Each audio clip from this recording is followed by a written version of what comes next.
Good afternoon. My name is Nicole Magruder, and I am the Executive Director of Community Hero Action Group. Our mission is closing the gaps in health and wealth disparities within the Black community. I am here with the last session of the day for the 2022 Black Health Matters Conference Disrupt and Build Up. I am pleased to present our last, but certainly not least, one of my most favorite panelists, and that is Dr. Safiyya Shabazz, and she is going to tell us a lot about a topic that I know many of you are interested in, as this was one of our more popular sessions that we had. Fast to Slow, Examining the Science of Intermittent Fasting. So you don't have to Google, you don't have to ask your friends, you actually have a subject matter expert here live. So feel free to drop any comments that you have in the chat, and we will go ahead and get started, and I will hand it over to you, Dr. Shabazz. Okay, thank you. So I'm going to go ahead and share my screen. I am talking about one of my favorite topics, and the exciting thing about intermittent fasting is just how much the research has evolved in the last, say, 20 years. I remember giving a presentation about intermittent fasting when I was a resident, and the nutritionist, almost threw me out of the room because it was, just not really in line with the nutrition advice that most of us have been trained to give. So how do I know if everyone can see my slides? I'm going to assume that you're able to see my screen just fine. And we're again talking about fast to slow, using intermittent fasting to slow the aging process. Just a disclaimer, the information today is not intended or implied to be a substitute for professional medical advice, diagnosis, or treatment. If this is for general information purposes only, you should consult with your healthcare professional before making any dramatic changes in your diet or lifestyle plan or management of your medical conditions. But I will give a disclaimer to that disclaimer and say that your healthcare professional might not be up to date on the latest research about intermittent fasting. So maybe it would be good for you to share some of the resources and information with them if they're not familiar with it, because there may actually be some benefit for you. But I guess a short way to put it, I'm a doctor, but I'm not your doctor. So I want to start with a question. What is the number one killer of people?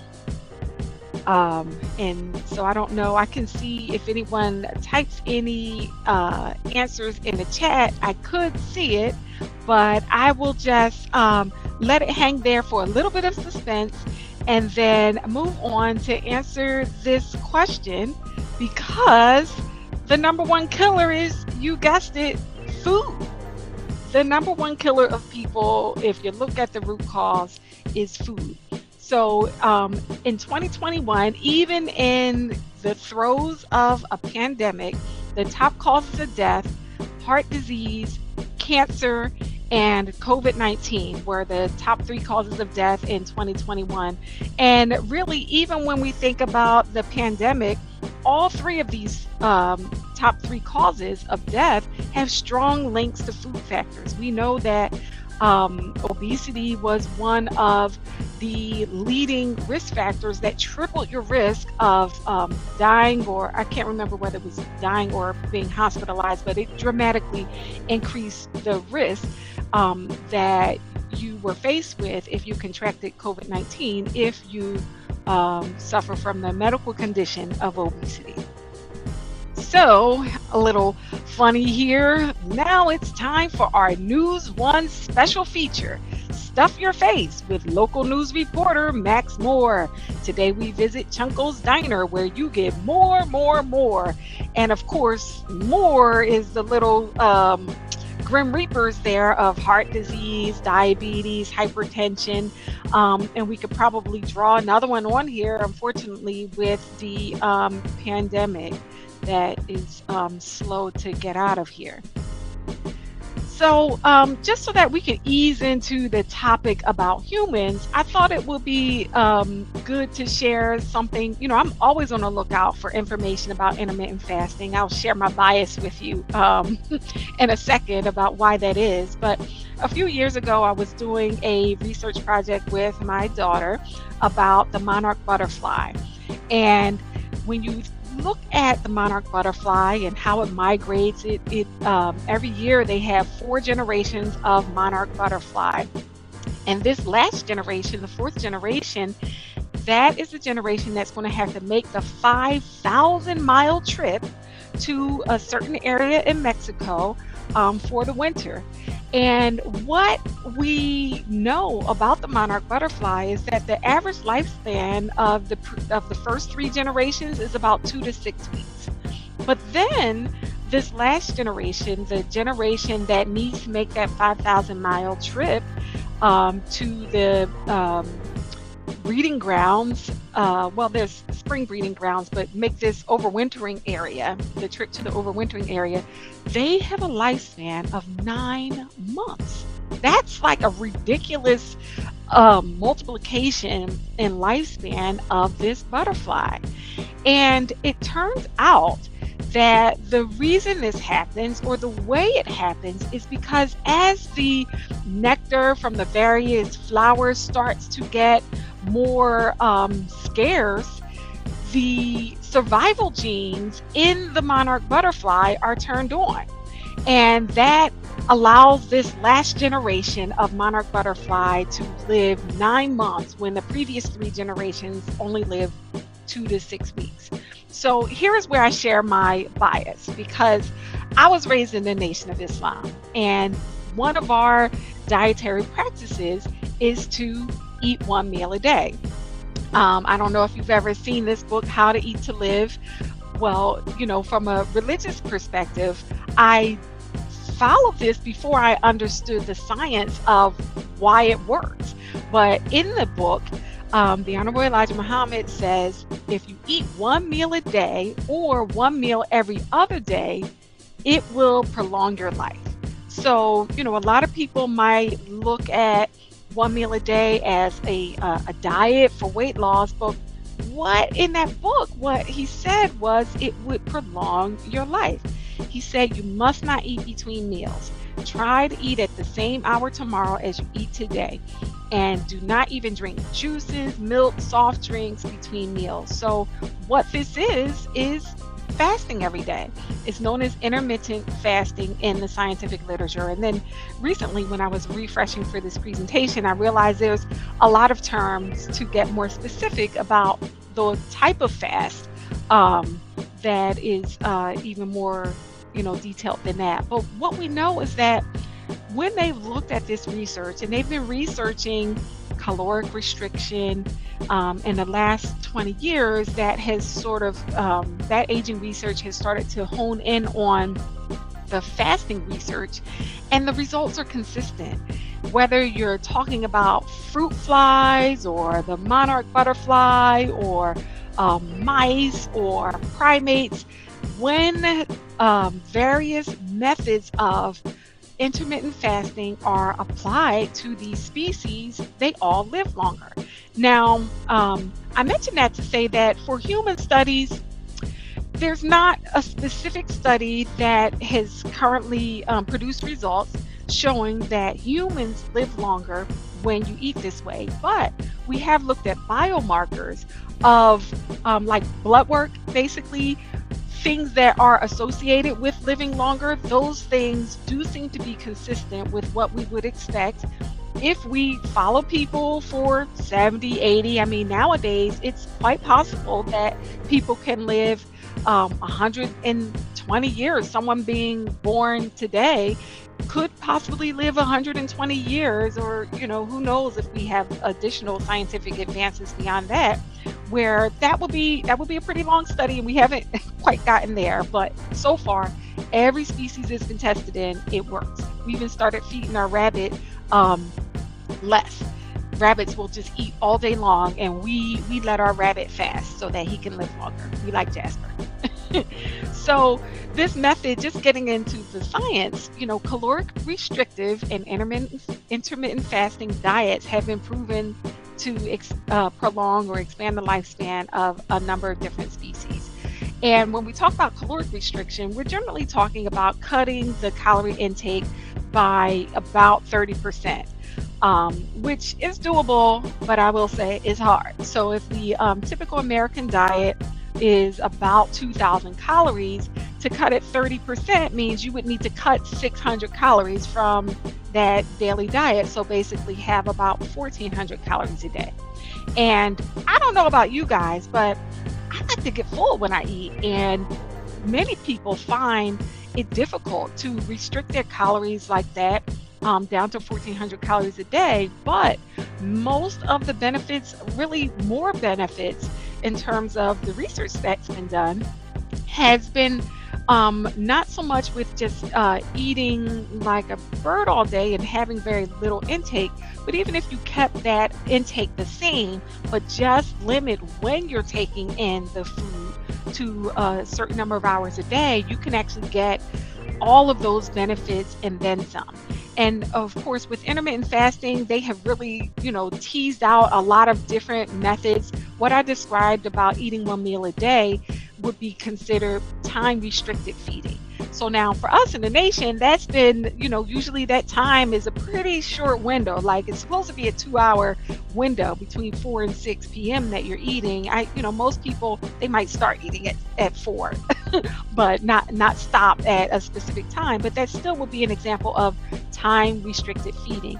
Or, as I mentioned before, the alternate day feeding where you eat every other day, or you have one meal every other day, that would be alternate day feeding. Although in the scientific literature, on those days when people are eating or the animals are eating, they're pretty much having whatever throughout the days that they are eating, and nothing on the days when they're not, but like a water or non-caloric beverage. There's periodic fasting. That's what Muslims all over the world are doing right now, where we have a 30-day period, 29 or 30-day period, where we're not having anything at all, not even water during the day. But really, since we are generally eating every day, that might be more closely referred to as an intermittent time restricted feeding, or ITRF. So there's so many different variations. There's 5 and 2 fasting, where you have 2 days where you fast or have very little calories, and 5 days where you just eat regular. But all of these different variations have been shown to provide benefits for humans and animals, including reversing the risk of diabetes or reversing diabetes altogether, improving high blood pressure, improving or reducing the risk of heart disease, or improving survival even if you suffer from something like a heart attack or stroke, for your brain and your heart to bounce back faster. If you had been following that diet before, it can reduce the risk of Alzheimer's, cancer, even depression. So these are a lot of benefits. There have been some human studies, not on lifespan so much, but on different factors that can relate to diseases that could curtail someone's life. And even when we think about something negative, like a person who didn't have access to good nutrition early in life, or for a number of different reasons, might have had a period where they were a female child that experienced caloric restriction early in life. It was associated with lower rates of invasive breast cancer. So women who had never had children had a 23% reduction in invasive breast cancer if they had experienced caloric restriction earlier in life. And we can all imagine reasons why that could be, some of which are not good, but this was a benefit that came out of it. But when women had children, this benefit was even greater, a 76% reduction in invasive breast cancer in women who had children and had experienced caloric restriction early in life. It was even found in another study, I'm kind of jumping down, that people who were being treated for cancer, because cancer cells really rely on glucose and they use a lot of energy, they don't do so well. They actually, when you introduce chemotherapy treatments or even radiation treatments to a patient who is in a fasting state or otherwise in a ketogenic state where they are not using glucose directly for their energy source, the cancer responds better. So your chemotherapy will work better if you're in a fasting state. Of course, talk to your doctor about this before introducing this, or you can look up some of the studies and bring them to your doctor to see if this is something that might be an extra enhancement to the treatment that you're getting. But, just to dig in a little bit more about intermittent fasting, because caloric restriction, as I said, for me personally, that's a little bit difficult to have some, but only a little. It's sort of like an alcoholic where it's better to just not drink alcohol. And for almost all of us are sugaraholics because our history on this planet has been that we needed to find food sources and we needed to find glucose. And now we have too much of it. So we have to, for many of us, it's easier to just have none and then eat when it's time to eat than to just have a little bit. And as I said before, there's even more benefits that we're seeing when animals and people were followed and compare the caloric restriction versus same amount of calories, but do it on an intermittent fasting basis. The blood sugar regulation improves, so all of our pre-diabetics, something to consider. Brain cell resistance to injury. So I mentioned about how if you have a stroke, you might actually suffer less damage if you followed an intermittent fasting approach, even if you didn't cut your total calories. So here's a chart just comparing that where, the food intake, little or no change. With intermittent fasting, body weight may or may not change. If you're very overweight or obese and you start to follow an intermittent fasting pattern, many people will find they will lose weight, maybe even most. And there's certain groups or communities that have formed around intermittent fasting for weight loss. But even without weight loss, there are a lot of potential benefits to your health through intermittent fasting. Your blood glucose level, that was about the same, about a 30% decrease. The insulin level decreased similarly with both methods. And having a lower insulin level means that your body is not requiring you to pump out. It's not requiring your pancreas to pump out high levels of insulin as a result of insulin resistance. So that would mean your body is not as insulin resistant as it was before. And, your body, your heart, your brain, your body is more resistant to various types of injuries. And, this is a chart taken from a pretty old study, but as I mentioned, in the last 20 years, this research has exploded, and all of it some 80 different studies was compiled into what we call a review article in the New England Journal of Medicine, which is considered a very reputable journal, around Christmas time in 2019, where they outlined the effects of intermittent fasting on health, aging, and disease. And one of the authors, Mark Mattson, he's been, really one of the champions of the intermittent fasting movement, or really both. And he and his colleague, Dr. Rafael de Cabo, went through and reviewed 80 different studies showing that when you restrict the calories or cut them off, go into a fasting state, and it takes about 10 to 12 hours for your body to get into this state, it actually changes how your DNA is working, where it puts your body in fight mode. It starts to clear out anything that's not working properly. That's called autophagy, where your body is doing a spring cleaning internally. It improves your sugar regulation, increases stress resistance, even reduces inflammation. So many diseases that are inflammatory type diseases, like um, uh, rheumatologic diseases like lupus or rheumatoid arthritis, and even, being in a metabolic, if you have that metabolic syndrome X, that's a state of inflammation where it can improve all of those things. So it's a pretty sciencey journal, and usually I like free journals. They made me pay for that one, but it was worth it. And you can find a lot of summaries of this science on TED Talks or YouTube, so you don't have to pay for this particular article unless it so interested you. But I went ahead and paid for it because I like to have my ammunition when I tell people have periods of time where you just don't eat. So what is happening with this? We know that your genes are, I guess think of it this way. Your genome is what's written in pen. So it's like the genes, the permanent structure of what makes you who you are. But there is something called the epigenome. And that has to do with how the genes are turned on and off. And they can be affected by different things in our environment, whether that's food, whether that is stress, psychological stress, different medications,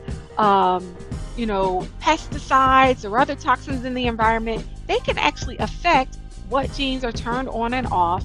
And that's what we call epigenetic factors. So these things, they're not permanent changes, but they can be passed on a couple generations. In fact, it was shown that, even people who had there was one study that looked at a generation of people where they had basically overabundance, and 3 generations into the future, you could actually see a difference in the lifespan of people who experience that. So these are things that can be passed down a couple of generations, but they're not necessarily permanent. They can be changed and reversed by reversing some of the factors. So that's why I'm trying to tell you guys about intermittent fasting, so we can start to reverse some of these things that might mean that, Black people are more at risk for diabetes or heart attack or stroke or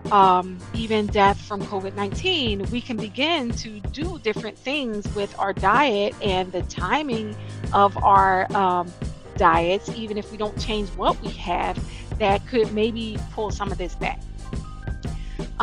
So this is just this slide is just talking about some human studies, if you're interested, if you don't believe if it was just in animals, where things that we know correspond to living longer, like lower body temperature, lower insulin levels, higher levels of DHEAS, which is a certain type of hormone. These are things that we know are related to living longer.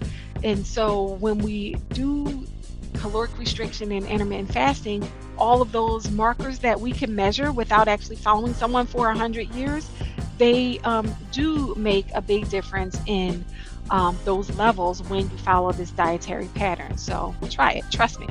So this next slide, I wanted to give just like a common sense idea about how, even when you're talking about toxins in the body, right? If you go a long period of time without taking in any toxins, you give your body time to clear out the toxins. So all of us take in toxins, whether it's in the air, in the water that we drink, in the food that we eat. There's low levels of toxins in everything. And that's one of the things that I look forward to about the fast of Ramadan, because even though I generally do follow a 1 meal a day pattern, I will have water or something to drink, and even that can have poison in it that is just from this is the world we're living in. There's toxins all around us. But this is just a diagram of like what happens if you take in a medicine or a toxin or anything like that. You have a period where when you first take it in, the concentration goes up to the maximum, and then with time, it kind of falls off. And it may remain at a low level for a long time, but in general, your body tries to do a pretty good job of clearing these things out. Now, if you kept dosing the toxin over and over and over again, then you actually would start to build up higher and higher levels in your body. So, like if we talk, for instance, about um, mercury in the fish, or different other kinds of heavy metal poisoning, or pesticide exposure. If you only had it every now and then, your body would have a better chance of clearing it out. But if you're constantly dosing yourself with the toxin, it makes it very hard to give your body time to really clear it all the way out. So we talk about this therapeutic window has to do with medicine. So that's where I'm drawing this analogy. But just think about how there's no therapeutic value for most of these toxins. But if you keep dosing it over and over again, you're going to build up a certain level in your body. But even when you do that, again, when you start fasting and then you just give it a break, you give your body, your liver, your kidneys, all of those things that allow your body time to get those concentrations of poisons down. So this is just some visual aids to help us understand how when you just cut it off, you have a chance to eliminate those toxins. This isn't even talking about the other metabolic benefits that lead to the turning on of survival genes so that we live longer. You can get toxins out of your body.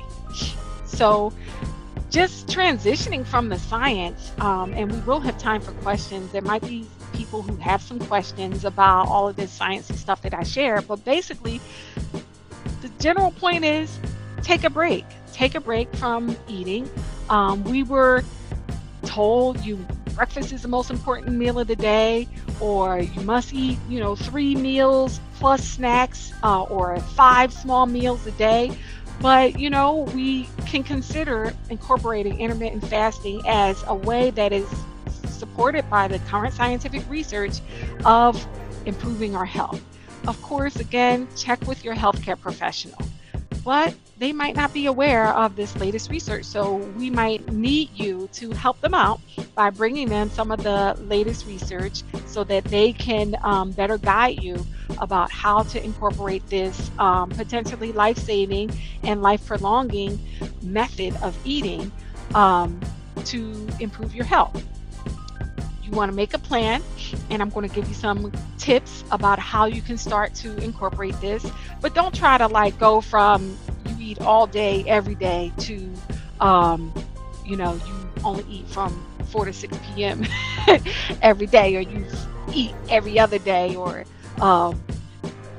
one meal every 3 days. And I'm just going to be honest, my father, he was a Muslim minister, and he told me that what his teacher, the Honorable Elijah Muhammad, told him is that the way Methuselah was able to live to almost 1,000 years is because he was fed once a week.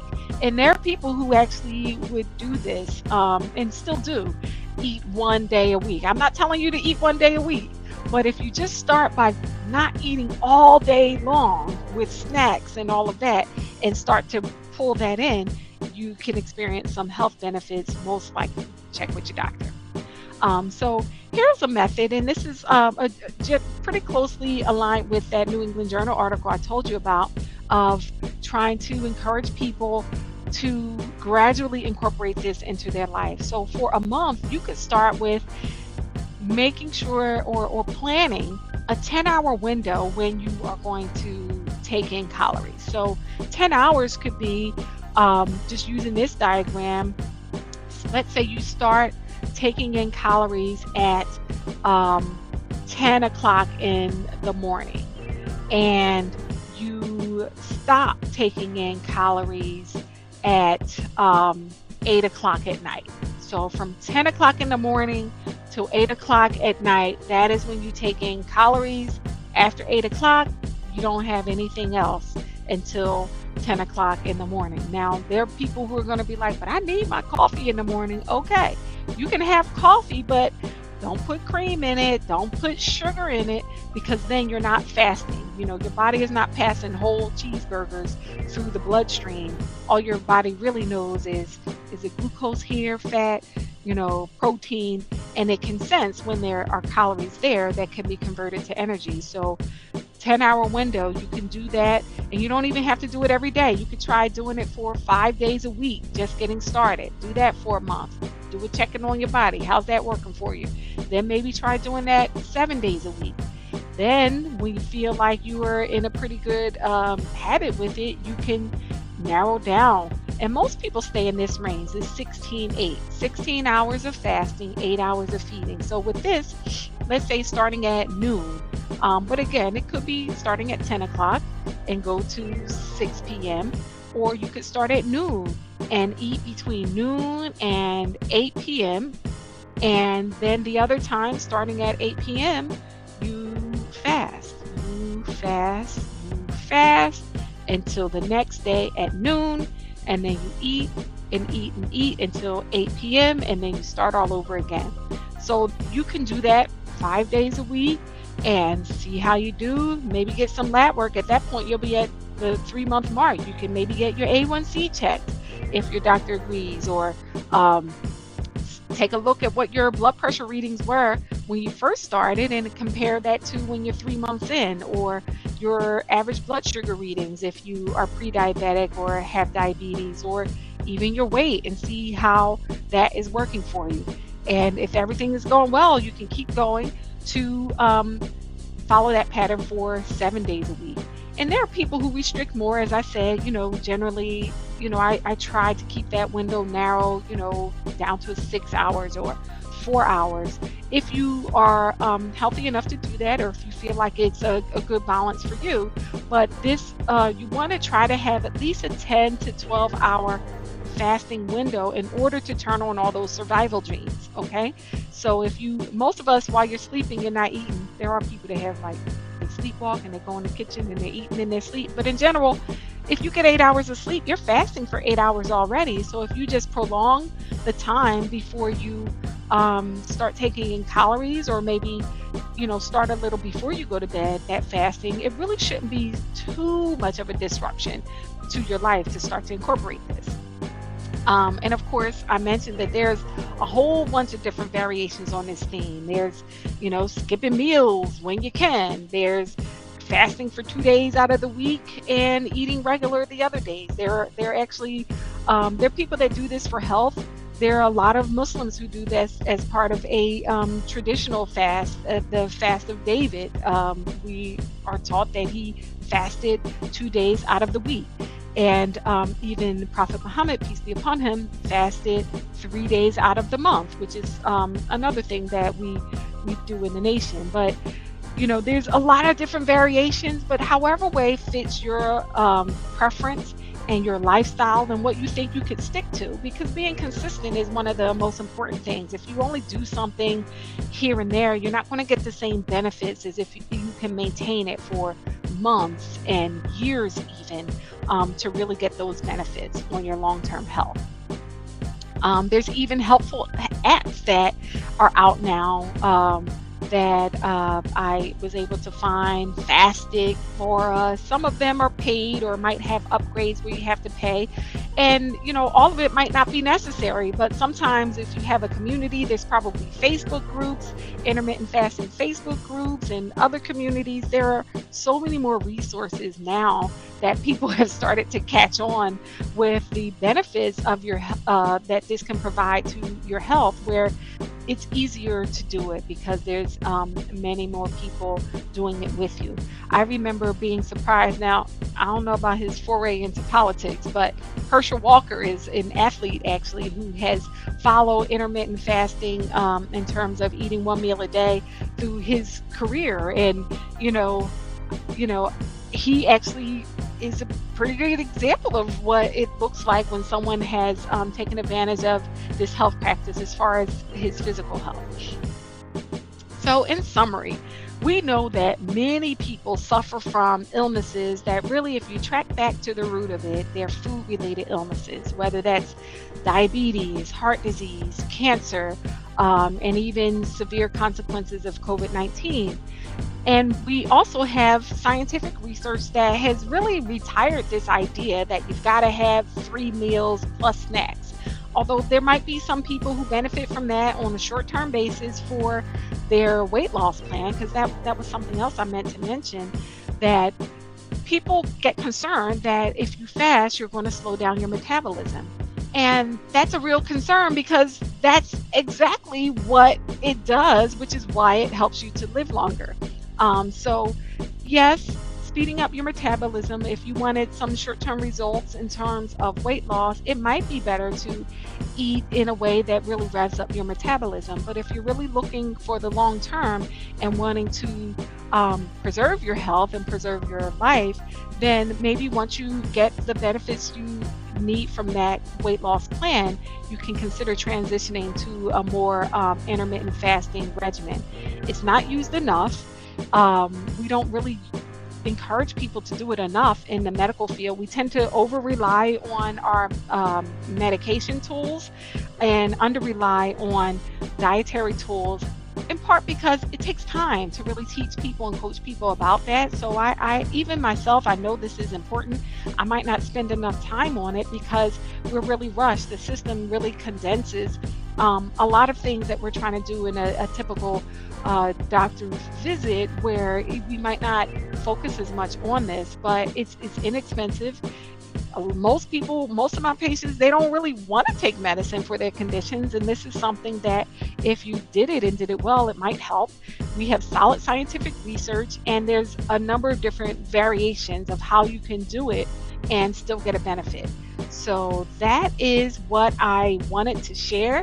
If you want more information about my practice, you can go to fountainmedonline.com. I have started to shift my practice to what is called hybrid DPC, or direct primary care, where commercial insurances, I'm not taking any new patients, but if you are serious about your health and want to get an affordable way of paying a yearly fee or monthly fee, then we could do it that way. So you can reach me that way. I actually do see a number of questions. I can try to go in order. I'll go down to the bottom. A question is it hard to exercise and still fast? Will I be tired? You might be, and it can take time for your body to adjust. You will be especially struggling if you're not able to hydrate, but you could make your exercise time when you are in a fed state. So you could exercise during that 10-hour, 8-hour, 6-hour window when you are able to take in some nutrition, if that's better for you. But I was actually listening to a lecture that included one of the researchers, Mark Matson, where you can kickstart your body going into that survival state if you are fasting and you exercise while fasting. So you might not be ready for that right out the gate, but there are some potential benefits. I would definitely make sure I'm hydrating, and maybe you could make that exercise period be close to the time when you are going to start to have some food, or right after the time when you had some food. Let's see, that was the same question. Will I lose muscle if I fast? Some of this has to do with what food you have, but you can maintain muscle mass while fasting. I mentioned Herschel Walker. He's everybody gets a little older, but yes, you can definitely maintain muscle mass while you fast. When you fast, see, when you're taking a lot of glucose at one time, your body prefers to use glucose, right? And when your body is trained to store that glucose so that it can still make it, and your brain will have something to use if you have periods of time when you don't have access to glucose, which, living in America especially, we have access to glucose all day long. But that's what fat is. Fat is all of that extra sugar that your body couldn't use it all at one time, and it stored it. In order for your body to go and use the storage, which is fat, it's not going to burn protein first. It's going to burn first, the your liver can kind of store sugar or a chemical that can be converted to sugar very easily.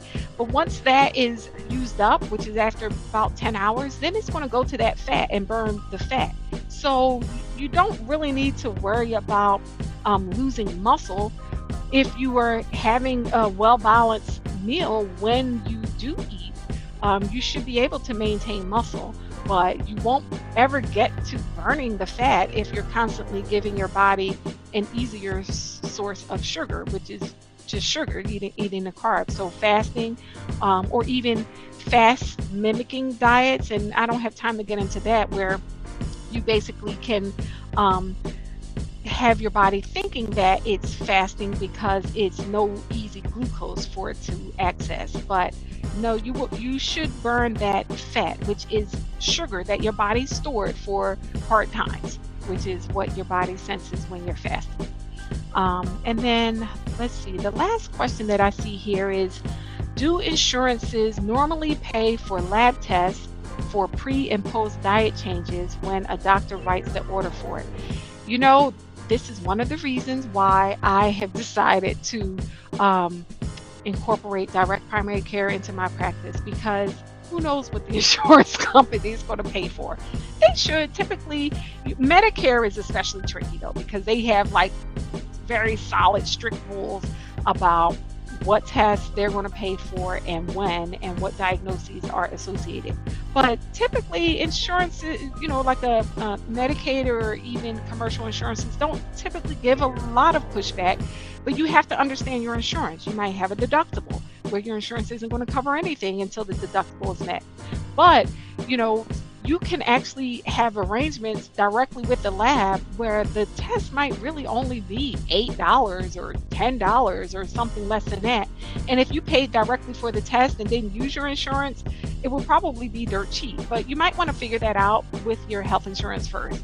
I know in my world, we provide the service and hope we're going to get paid later. So I don't want to make any promises about what your insurance is and is not going to cover. Typically, commercial insurance or Medicaid, yes. Medicare, it's more iffy. Whether you have a deductible, again, it gets questionable. So you've got to really be sure about your insurance plan. But like a basic metabolic panel, that should really only be about $8. A hemoglobin A1C, you might get that for as low as $15, but certainly no more than $30 something. A cholesterol profile, again, is pretty inexpensive. So you can ask your doctor if they have an arrangement with the lab where you can know exactly what you're going to be charged. Typically, I know with my practice, the lab, we have an arrangement where our fees are going to be the lowest that you can get. So we might collect from you the $30 or $50 for the set of tests, and then we pay the lab directly, and that is going to be much less expensive for some people. So there's a number of different ways to handle it, but don't get me to lie and talk about what your insurance is and isn't going to do. So I think that covered all of the questions. Again, these terms, if you Google intermittent fasting, or you go on YouTube, intermittent fasting, or you go look for a TED Talk about intermittent fasting or diet and aging, you can find a wealth of information, some of which might be presented in a prettier way, not my face, of course, but with nice diagrams that were even more engaging, and little animations and things like that. There's a whole world of information out there, and I hope that more people take advantage of this life-saving method that is completely free and could save your life. Thank you very much, Dr. Shabazz, for all of that information. As I said at the top of the hour, we are recording all of today's sessions, so feel free to check back with us later on this week, and you can actually rewatch this session on demand, and it will also be available on our YouTube channel within the next week. And if you would like to reach out to the fine doctor here, please be sure to pop over to the speaker section, and you can click on her profile and obtain all of her contact information. If you have any other questions, I'm sure she can, you can shoot her an email. Maybe Yep. you want to change docs. But at any rate, thank you again for your time and expertise. As always, thank you so much for your support of the conference. And that concludes our sessions for the day. But don't leave quite yet. We still have our comedy show, which is coming up in a second, in about 2 minutes. Okay. So stick around. Laughter is medicine too. So That's all right. those free Laughter is things. medicine. So be sure to drop over in a couple of minutes, and we should be live. Thank you all, and you have a good afternoon, Dr. Shabazz. See All you soon. right. Thank Bye-bye. you.